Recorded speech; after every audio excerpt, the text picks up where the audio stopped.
Houston Astros. The color orange stands out in LA gang politics, where blue marks the Crips and red marks the Bloods. And in Los Angeles, that color has a hat that's way more than just sports merch: the Houston Astros cap. It might look like a simple white H inside a star, but in LA, that H stands for Hoover, and rocking that cap is like stepping into a minefield. One guy once said wearing it was like asking to be packed out. But to understand why orange matters, you've got to rewind. At the same time, it's full of talent, full of good potential, special, you know what I'm saying? All that. We just got back from Tijuana yesterday. You guys ever been? It was at Hong Kong. The Hoovers weren't always the feared, hated, and volatile crew that they're known as today. Back in the 1960s, they were just a neighborhood clique calling themselves the Hoover Groovers. The name had rhythm, but it didn't carry that weight yet. Then the streets started to change. By the early 70s, the Crips and Bloods' identities were hardening, lines were being drawn, and the Hoovers jumped in. They became the Hoover Crips, and for a while, they were one of the more respected sets flying the blue flag. But the problem was, the bond never really fit. The Hoovers didn't exactly play well with others, and their biggest beefs weren't with Bloods, they were with other Crip sets. Most of all, the neighborhood Crips. Those wars ran hot for years, piling up bodies and scars until the contradictions got too loud to ignore. By the 1990s, Hoover leadership was looking around asking why they are still claiming Crip when most of the people they're killing are Crips. So, they made a move that changed gang culture forever. They dropped the Crip from their name. At first, they tried Hoover Criminals. Eventually, they locked it in as the Hoover Criminals Gang.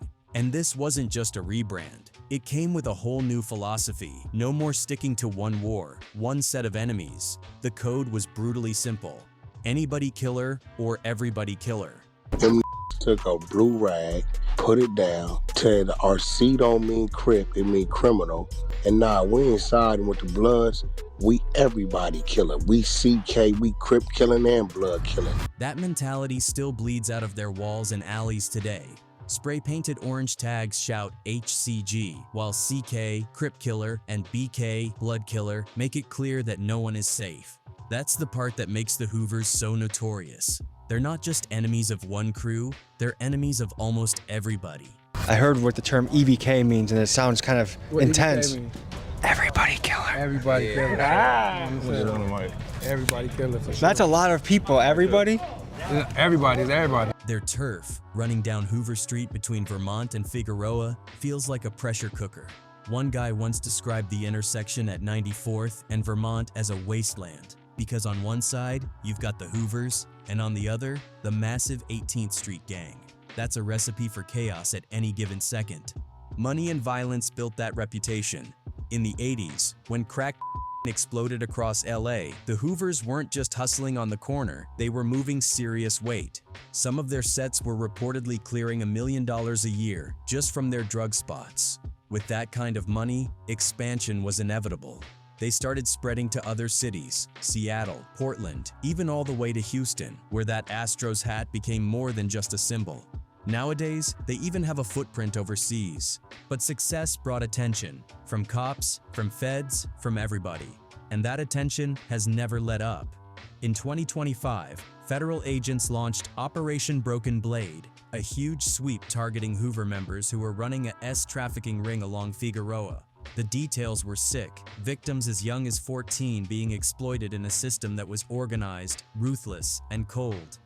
These are photos of some of the 11 alleged members or associates of the South Los Angeles-based Hoover Street Gang who are now in federal custody on a long list of charges that include racketeering, trafficking, drug, and firearms. That's how far some parts of the gang had shifted from street corner hustling to full-blown organized crime. And that wasn't even the first time. Just a few years earlier, in 2022, other Hoover members were sentenced for racketeering and gun charges tied to a murder.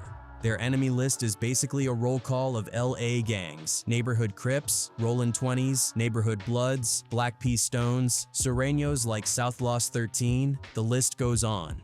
Which brings us back to that orange Astros cap. It may look like just a baseball merch, but in Los Angeles, it's a declaration. You're not throwing on a team logo, you're throwing up a flag.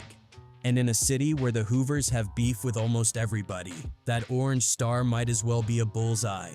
People have been pressed, beaten, and even killed just for wearing it in the wrong part of town.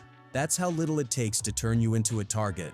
So before you rock that hat in LA, understand this. What looks like a harmless fit in Houston looks like a challenge here. And challenges in LA gang culture usually get answered in blood.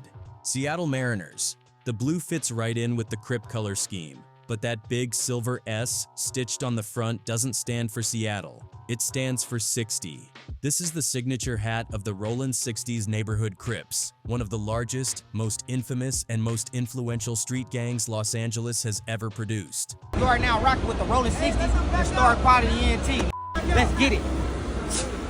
Yeah, you know I do. My boy, what's good? Wearing this hat is more than fashion, it's allegiance. The Rollin' 60s trace their origins back to 1976 when they split off from Stanley Tookie Williams' original West Side Crips.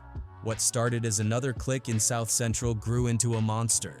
They set up shop in Hyde Park and around Crenshaw, and from there, they just kept multiplying. At their peak, law enforcement estimated their numbers at over 1,600 members, the size of a full U.S. Army brigade. Their turf stretched wide, from Slauson Avenue down to Florence. That was their fortress. Anyone driving through those blocks knew who controlled it. And with size came reputation. The 60s got known for being ruthless, and that energy earned them enemies all across the city. But the Mariners hat doesn't just carry weight because of the gang's size or violence. It's tied to a moment that forever reshaped the gang world in LA, the first Crip Civil War. It started in 1979. The Rollin' 60s locked horns with another heavyweight set, the 8-Tray Gangster Crips. This was sustained warfare, bloody and personal. It was the kind of conflict that made people realize the Crip identity wasn't as united as everyone thought. That war didn't just create animosity between two neighborhoods, it split the entire Crip nation into two factions. On one side, you had the neighborhood Crips, also called the Deuces, or the 2X card, who rolled with the 60s.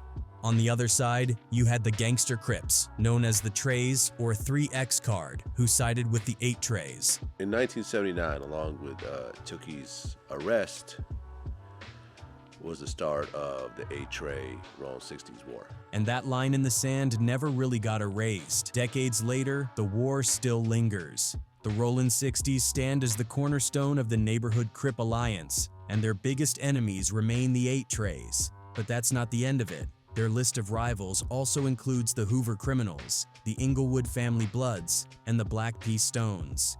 The 60s didn't just grow in LA, they grew nationwide. Their influence, their brand, their organization stretched far outside California. The FBI even busted a Rollin' 60s set operating all the way in Long Island, New York. And it wasn't some rogue crew doing their own thing, they were taking orders straight from a big homie back in Los Angeles. It was a national criminal network, tied into drugs, guns, racketeering, and murder. But if the Rollin' 60s are feared on the streets, they're also cemented in popular culture. A lot of people first heard about them not from police reports, but through music. The late Nipsey Hussle, one of the most respected and inspiring rappers of his generation, was a proud Rollin' 60s member. Rollin' 60s is kind of the biggest gang in LA? It's one of the biggest gangs, one of the biggest Crip gangs. Our generation, you know what I'm saying, was kind of responsible for like putting it on the map in terms of like hustling and business and, you know what I'm saying, like making moves outside of the streets. When he was tragically murdered in 2019, the shock hit not just LA, but the entire world. And even though officials said it was a personal dispute, Nipsey's death carried the weight of history. His passing sparked one of the largest peace movements the city had ever seen, with rivals coming together to honor him and even talk truce. Another figure tied to the gang is Eugene Big U Henley, a name known both in the streets and in community circles. He was a high-ranking 60s member, but in later years shifted his focus to activism, mentorship, and trying to keep young people from falling into the same cycle he once lived. But his recent arrest suggests all of that may have been just a facade, with heavy allegations of extortion and murder showing just how brutal the 60s really are. Federal officers arrested more than a dozen members tied to the gang known as the Rollin' 60s Neighborhood Crips. Within the last 20 minutes, the FBI announcing that man Eugene Henley Jr., aka Big U, is now in custody. As one member once put it in an interview, if you're not from the 60s and you put on that Mariners hat in the wrong neighborhood, you're playing with your life. His advice was short and sharp. Take this off. Because at the end of the day, that hat isn't just a piece of sports apparel. It's a uniform. It's a badge in a war that started more than 40 years ago, and it's a war that still hasn't ended. So, putting it on, knowingly or not, means stepping into that battlefield. Georgetown Hoyas.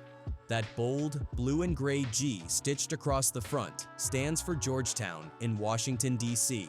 But in Los Angeles, that G stands for gangster.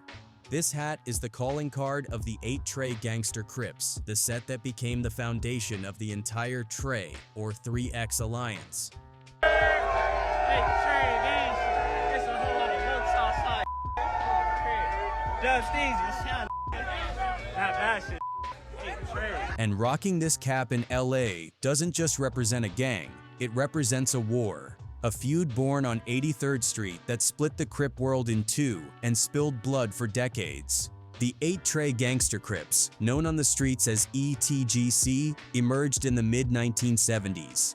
Their name came straight from home turf, 83rd Street in South LA, west of downtown. Just like the Rollin' 60s, they were born from the same tree, an offshoot of Tookie Williams' original West Side Crips. In the early days, the 60s and 8 Treys weren't enemies. For a while, they coexisted. But South LA was always a fragile ecosystem, and by 1979, the piece cracked wide open. That year, the conflict between the Rollin' 60s and the 8 Treys erupted into a full-on war. And this wasn't a scuffle or a short-lived beef. It was the first sustained civil war inside the Crips. Some estimates say over 70 lives were lost between the two sides alone during the early stages. That war became the defining moment that split the Crip nation down the middle. From that bloodshed came 2 new banners, the Neighborhood Crips, or 2X, who stood with the 60s, and the Gangster Crips, or 3X, who stood with the 8 Treys. It was a split that forced every set across Los Angeles to pick a side, and once you picked, there was no going back. The 8 Treys' reputation grew fast. Federal agents have described them as one of the most violent street gangs in Los Angeles County. Their numbers have usually been smaller than the 60s, estimated at around 300 members, but what they lacked in size, they made up for with pure ferocity. The name Gangster Crip itself became synonymous with aggression, brutality, and fearlessness. Their story has been documented not only in police reports, but also in their own voices. In 1993, a documentary crew followed young 8 Trey members, capturing their perspective on what it was like to grow up in a war zone. Their words were raw, unfiltered, and showed just how deep the cycle of retaliation ran. One of the most infamous 8 Trey figures was Cody Scott, better known as Monster Cody. His legend started young. He was jumped into the gang at just 11 years old. By his teens, he had earned the nickname Monster after stomping out a robbery victim so badly that even the streets couldn't ignore his brutality. Where did Monster come from?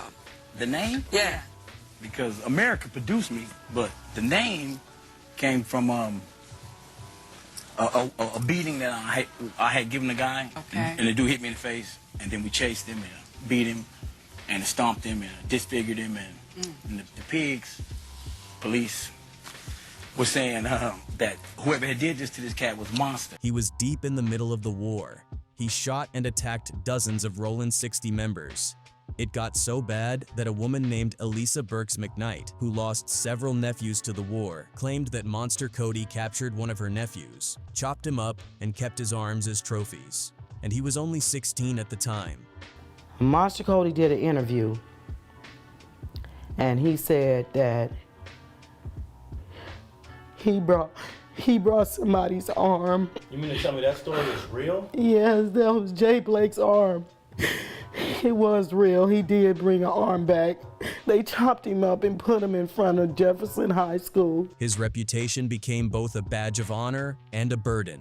Later, while in solitary confinement, Cody began writing his story. The result was his autobiography Monster, a book that peeled back the curtain on gang life and the bloody war with the Rollin' 60s. When it hit shelves, it wasn't just a bestseller, It was the first time much of the world got an unfiltered inside look into the mind of an LA gang member.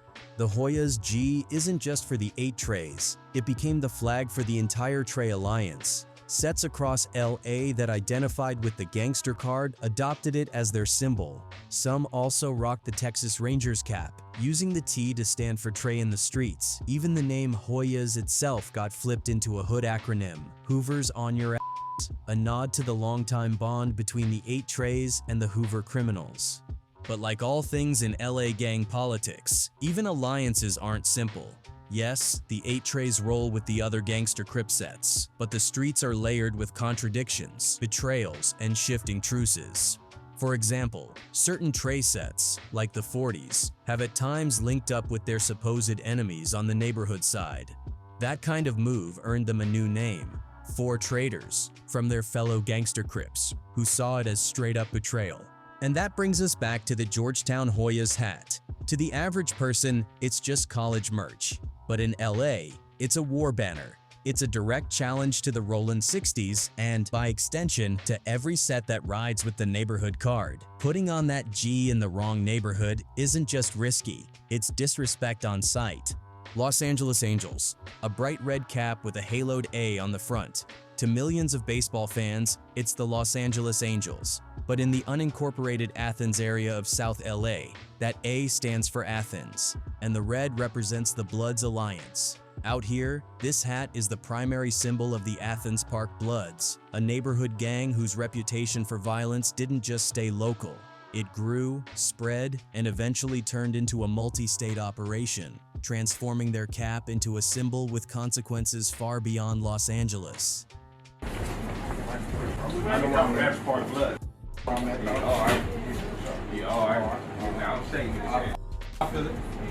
The Athens Park Blood story goes back to the early 1970s, back when the Crips were expanding like wildfire across Los Angeles. At that time, Athens Park was just another local crew. They called themselves the Athens Park Boys. But the climate was changing fast. The Crips weren't just growing, they were trying to absorb or crush every smaller group they came across. Legend has it, the turning point came during one of those recruitment attempts. A Crip affiliate came into Athens Park, trying to bring the local boys into the fold. Instead of bowing down, one of the Athens Park founders squared up and knocked the Crip out cold. That punch didn't just floor a single person, it drew a permanent line in the sand. From then on, the Athens Park Boys weren't boys anymore. They rebranded as the Athens Park Bloods, and their corner of South LA became no-go territory for Crips. Their turf stretched from Figueroa to Avalon, between 121st and 136th Streets. It wasn't the biggest patch of land in South LA, but it was theirs. And once they took on the Bloods' identity, their mission was clear. They were enemies of all crabs, a street term for Crips. That philosophy turned the Angels' cap into a challenge, a target, and a statement all at once. From the beginning, their deadliest wars were fought against Crip gangs. 2 rival sets became especially bitter enemies, the 118th Street East Coast Crips and the 102nd Street Raymond Avenue Crips. In fact, one of the most brutal flare-ups came just a few years ago. In 2020, the Athens Park Bloods and the 118 East Coast Crips went at it in a war that spilled into the streets and left a body count in its wake. By the end of that year alone, 12 people were dead. When 2021 wrapped up, the tally had risen to 23 lives lost, with both gang members and innocent bystanders among the dead. To survive against enemies that outnumbered them, the APBS made strategic alliances. Their strongest was with the Miller Gangster Bloods, their neighbors, forming what became known as the Athens Millers. They also forged a tight relationship with the Black P. Stones from the Jungles, one of the most notorious blood sets in all of Los Angeles. These alliances weren't just friendships, they were survival tactics, a way to build strength against overwhelming pressure from Crip gangs all around them. But what really set the Athens Park Bloods apart wasn't just their street battles. It was their ability to expand beyond Los Angeles and grow into a national network. The proof came in 2018, when the Department of Justice dropped a massive federal racketeering indictment in Chattanooga, Tennessee. 54 Athens Park Bloods members were charged. The case wasn't just about drugs, though trafficking was a huge part of it. It was about a whole organized crime structure: murders, conspiracies, gun running, and silencing witnesses. One man who played a key role in setting up the Tennessee branch was Willie O.G. Lard Dog Bush. He wasn't just sending soldiers, he was recruiting blood relatives, literally building the Athens Park Blood's presence in the South with his own family. And the Tennessee case revealed just how cold-blooded they could be. One victim, Bianca Horton, was a mother who was set to testify against an APB member in a murder trial. Before she could take the stand, she was killed, executed as a message to anyone else who thought about cooperating. Another victim was a 13-year-old boy, DeAndre Southernthers, who was gunned down in 2014. Community says its final goodbyes to a mother and key witness in an upcoming trial. Family and friends of Bianca Horton gathered today for her funeral at Olivet Baptist Church. 13-year-old DeAndre Southers wasn't the intended target, but he was the latest victim in an ongoing retaliation between two rival gangs, the Athens Park Bloods and the Bounty Hunter Bloods. The scope of the indictment was so massive that the local courts couldn't even handle it. The judge had to call in 44 outside attorneys just to represent all the defendants. That's the level of infrastructure and violence the APBS were working with. 54 Athens Park Bloods were indicted and 44 of them were in court today. 44 defendants means 44 different attorneys, and the judge had to look outside of Hamilton County just to make sure there were enough people to represent them. Even Hollywood has crossed paths with their world. Clee Bone Sloan, a former Athens Park Blood, transitioned from the streets into filmmaking and activism. His documentary Bastards of the Party is still one of the most important deep dives into the origins of LA's gang culture. And in 2015, Sloan was also involved in the infamous hit-and-run incident with Suge Knight, which left one man dead. The video obtained by TMZ shows the January 29th incident where Knight's truck apparently runs over the two men. The truck backs up, hits one man. Seconds later, the truck comes back and runs over. Sloan survived, but when it came time to testify, he stuck to the code of the streets. He refused to identify Suge as the driver in court. So when you see someone rocking that Red Angels cap with the haloed A, understand what it really means. It's not just baseball gear. In the neighborhoods, it's a flag that represents decades of violence, deep-rooted rivalries, and a willingness to take things way beyond Los Angeles. That haloed A has blood on it. And when it shows up on the wrong head in the wrong place, it's a symbol that can get you killed. Detroit Tigers. This hat, with its classic Old English D, is a staple of Americana. But on the streets of Los Angeles, it's a symbol of deadly confusion. This cap is uniquely hazardous because it has been claimed by at least 3 separate, often warring factions. For an outsider, wearing it is the ultimate gamble, a mistake that could get you targeted by Crips, Hoovers, and Sureños, all at the same time. The thing about the Tigers hat is that it looks clean, simple, even stylish to the average person. But in LA, there's a whole different meaning stitched into that Old English D. And the first ones to really stamp it in the city were the Rollin' 30 original Harlem Crips. For them, the D means Dirt Gang. That's one of their oldest nicknames, and the hat became one of their main identifiers. The Rollin' 30s aren't some small-time corner crew either. They're one of the largest and oldest Crip sets in Los Angeles. Free Tiny Stain down. Yeah, homies. That's on Rollin'. Their roots go all the way back to the 1960s, when they were first known as the Harlem Godfathers. Over time, they evolved into the Rollin' 30s, and today, police estimate they've had up to 1,000 active members. They run a huge chunk of South LA's Jefferson Park neighborhood, and their operations go far beyond tagging walls and hanging out on corners. We're talking about major narcotics trafficking, violent assaults, and an epidemic of so-called knock-knock burglaries, where homes are broken into during the day while people are at work. In 2013, law enforcement came down hard on them with Operation Thumbs Down, a 30-month investigation that pulled in over 500 officers. The raid resulted in dozens of arrests tied to drugs, weapons, and gang conspiracies. And even with that, the Rollin' 30s have managed to keep influence that stretches far beyond LA. Sets connected to them have popped up as far as Virginia and New York. Now here's where the real danger of the D comes in. the Rollin' 30's biggest and deadliest rivals are the Hoover Criminals. And within the Hoover umbrella, especially the sets with deuce in their name, like the 5 Deuce Hoovers and the 9 Deuce Hoovers, that same Detroit Tigers hat is claimed too. But for them, the D doesn't stand for dirt. It stands for deuce. So just imagine the chaos. A Rollin' 30's Crip throws on that cap and walks into Hoover territory. Suddenly that hat says enemy to everyone on the block. Flip the situation, and a Hoover rocking the hat can get the exact same deadly response from the Rollin' 30's. The same logo, 2 completely opposite meanings, both tied to a bloody rivalry that's been active for decades. And then comes the wildest twist of all. The 18th Street Gang, one of the biggest Serrano gangs in LA and a powerful arm of the Mexican Mafia, also claims the Detroit D. For them, it's 18, the Spanish word for 18. And unlike the Rollin' 30's and the Hoovers, 18th Street isn't just locked to a few neighborhoods. They're everywhere. LA, across the US, even internationally in places like Central America. Double S, North Side. So this one hat is doing triple duty. Crips wear it, Hoovers wear it, and Serranos wear it. And the thing is, none of these groups get along. That means when you walk down the wrong street in that Detroit cap, you're automatically somebody's enemy, whether you realize it or not. The wrong glance, the wrong corner, the wrong day, and that Old English D could write your obituary. New York Yankees. There is no piece of sports apparel more globally recognized than the New York Yankees cap.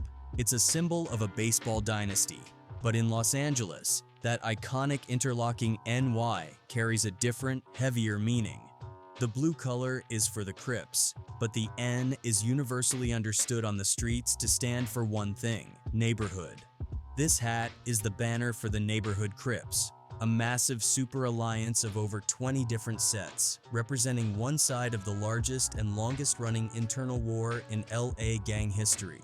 If you're a rapper and you chunk it up, if we see you like we in your DM, it's like that. Like, we gonna check your temperature, know what I mean? The neighborhood Crips, also called the Deuce or 2X card, came together in the late 70s during the Great Crips Civil War. Back in 1979, the Rollin' 60s and the 8 gangster Crips blew up into all-out war, and that split forced the entire Crip world to take sides. The sets that rode with the 60s unified under the neighborhood identity, and they chose the Yankees cap as their symbol. When someone in LA throws on that Navy Yankees hat, they're not repping the Bronx Bombers. They're signaling allegiance to a deep roster of Crip sets: Rollin' 40s, Rollin' 60s, Rollin' 90s, Rollin' 100s, East Coast Crips, and more. It's one of the most widely understood banners on the street, and by wearing it, you're not just joining a crew. You're stepping into a war that's been raging for over 40 years. Because the neighborhood Crips are so large, their enemy list is endless. Every single gangster Crip set is an enemy. Every Hoover set is an enemy. Add to that the long list of blood gangs they've clashed with: Brims, Black Pea Stones, Pyrus. You've got one of the most targeted alliances in LA. For someone wearing a Yankees hat in the wrong hood, the odds of running into an enemy are almost guaranteed. The proof is everywhere. There are videos online showing Rollin' 90s Crips getting caught by Hoovers, bloody street fights between the Rollin' 40s and rival Brims, and decades of violence between the 60s and their countless rivals. A simple piece of sports apparel has become a badge of honor and a bullseye at the same time. The symbol got so powerful, it even shook up the corporate world. In 2007, New Era Cap Company, the official MLB hat supplier, released a Yankees line that accidentally played into gang culture. Some of the designs had red or blue paisley bandanas stitched in, and even a gold crown symbol linked to the Latin Kings. Community activists went crazy, warning that kids could get killed just for wearing the wrong one in the wrong neighborhood. The backlash was huge. Major League Baseball and the Yankees organization had to go public, denouncing the hats and claiming they had no idea what the designs meant. New Era had to recall the whole line and scramble to prove they weren't catering to gang imagery. But the damage was already done. The controversy showed just how deep the meaning of a simple Yankees cap went. Ask anyone from LA, and they'll tell you, in places like Crenshaw, it doesn't matter if you're a gang member or not. Wearing a Yankees hat is just a bad idea. If you're in the wrong block, that hat alone can decide how somebody greets you, with a handshake or with a gun drawn. St. Louis Cardinals. With its bright red color and prominent STL logo, it's a banner for one of LA's most notorious transplants, the Black P Stones. In the gang world, that STL isn't for St. Louis. It stands for Stone Love, a nod to their origins far from the California coast. The Stones are a Chicago powerhouse that took root in LA and became a feared faction of the Bloods Alliance. They are dangerous not just for their own actions, but for the sheer number and power of the enemies they've made. In a city of blue and red, wearing this Cardinals hat is like waving a red flag in front of a dozen different bulls at once. Wednesday, 6 p.m. Pacific time. Clippers countdown starting at 5. Thank you all. Move your ugly ass on my mother way, blood beef, yes. Back and forth drama-filled Game 3 in which the Clippers once again. Their roots go all the way back to the 1960s on the south side of Chicago. Back then, under the leadership of the legendary Jeff Fort, the gang wasn't just some street crew, it was a full-blown movement. They called themselves the Almighty Black P Stone Nation, and they ran their neighborhoods with military-like structure and discipline. Fort himself would later make national headlines, even linking up with Libyan leader Muammar Gaddafi. But before all that, he laid the foundation for one of the most feared black street organizations in America. In 1969, a young member named T. Rogers was sent to Los Angeles with a mission: establish a new chapter. Now, LA in the late 60s and early 70s was a completely different battlefield than Chicago. The Crips were exploding, swallowing up independent crews left and right. If you didn't align with somebody, you got erased. Rogers understood that, so he made a move that shaped history. He aligned the Stones with the newly forming Bloods Alliance. It was a strategic decision, one that gave the Stones protection and positioned them as one of the cornerstones of the Red Side in LA's gang wars. Still, the Stones carried their Chicago identity with them. They stuck to the symbols of the five-pointed star, the number 5, and of course, the idea of Stone Love. But in LA, those symbols were mixed with Blood identity.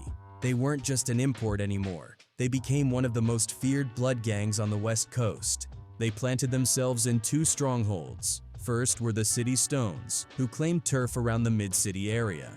But the real power base, the one that made their name ring out across LA, were the Jungle Stones, based in Baldwin Village, a compact neighborhood of tight apartments and maze-like courtyards nicknamed the Jungles. If you've ever seen Training Day, then you've seen the Jungles on film. But in reality, it wasn't Hollywood. It was a fortress, less than a square mile, yet packed with an estimated 700 to 800 active members. That kind of concentration made it one of the most heavily fortified gang zones in the city. But here's the thing, it's a fortress constantly under siege. The Stones developed a reputation for being one of the most hated blood gangs in LA. Not because of beef with other Bloods, but because of the sheer number of Crip and Sereno sets they went to war with. Their rival list is almost unbelievable. They've clashed with the Rollin' 30s Harlem Crips, the Rollin' 40s Neighborhood Crips, and the massive Rollin' 60s Neighborhood Crips, one of the biggest Crip sets in the entire country. And that's not just small skirmishes. We're talking about wars that stretch across South LA, block after block, decade after decade. And the Stones didn't just beef with Crips, they also locked into a violent, long-running war with the 18th Street Gang, one of the largest Hispanic gangs in LA with tens of thousands of members worldwide. That meant the Stones weren't just fighting on one front, they were in open conflict with black gangs and Latino gangs, a situation that made their neighborhoods some of the hottest battlegrounds in the city. Their violence and organization made them a top priority for law enforcement. In 2005, the LAPD and federal agents launched Operation Stone Cold, a massive raid where nearly 1,000 officers swarmed Baldwin Village. They arrested 18 members, seized drugs, and pulled assault rifles, including an AK-47, out of the mix. But the Stones weren't crippled. Just a few years later, in 2011, the feds came back with Operation Red Dawn, even bigger than the first one. Over 900 officers were involved, and this time, they indicted 75 members on drug conspiracy charges. Members of the Black P Stones are responsible for murders, attempted murders, assaults, weapon possession, sales, shootings, street robberies, illegal drug sales. The government even took a more unusual approach by using civil lawsuits against the Stones' stronghold. They went after the Chesapeake Apartments, a 425-unit complex that acted as a headquarters for the gang. By labeling the apartments a public nuisance, the city tried to strip away the very foundation of the Stones' operations, one court order at a time. And yet, the Stones are still standing. Their Chicago DNA and LA evolution have made them both resilient and feared. For decades, it has taken armies of police, FBI agents, and federal prosecutors to even slow them down. That's what the St. Louis Cardinals hat represents in Los Angeles. Not baseball, but a Chicago-born legacy that grew into a fortress in LA's concrete jungle. Its Stone love, its blood identity, and its decades of war against some of the most powerful gangs in the city. And if you're caught wearing that red Setiel in the wrong neighborhood, you're stepping into a conflict that's been raging for over 50 years. LA Dodgers. This classic hat has been worn by millions of fans, a symbol of civic pride. But on the streets, that same Dodger blue is the uniform of an army. The interlocking LA doesn't just stand for the city, it represents the heart of Sur, or Southern California, the territory of the Sureños. This hat is the banner for hundreds of different Hispanic street gangs, all loyal to one of the most powerful and ruthless prison gangs in America, the Mexican Mafia. As one source bluntly puts it, almost every Sureño I met wears a blue Dodger. When you really look at it, that Dodgers hat is basically a flag. And like any flag, it represents a system, a chain of command, and a way of life. At the very top of that system sits the Mexican Mafia, also known as La M.A. They were born out of the chaos of the California prison system in the 1950s, and over the decades, they grew into one of the most feared criminal organizations in the country. Think of them as generals.